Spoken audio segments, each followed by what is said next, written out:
አንዳንዴ ይደክማል። አዎ ይደክማል። ችግራችን ለማንም አይገባም። በምንም አይነት ቋንቋ ብናወራው ችግራችን ለማንም አይታይም። በእንባ ታጅበን እንኳ ልናስረዳ ብንሞክር ሁሉም ይስቅብናል እንጂ ማንም መልስ አይሰጠንም። ምክንያቱም እነሱ በእኛ ጫማ አልነበሩምና ነው። አንፍረድባቸው። ነገር ግን እንዲህ አይነት ችግሮቻችን በዝምታ ማሳለፍ ሳይኖርብን አይቀርም። አዎ በዝምታ ቀና ብለን እንባችንን ለሱ ማሳየት ብቻ ይሆናል የዚህ መልስ።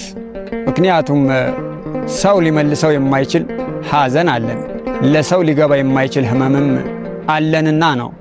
አዎ ሰው የሰውን ችግር ሙሉን የማየት አቅም የለውም።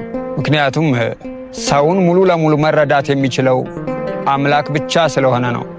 ግድ የለም ሰውም አቅሙ ውስን ነው።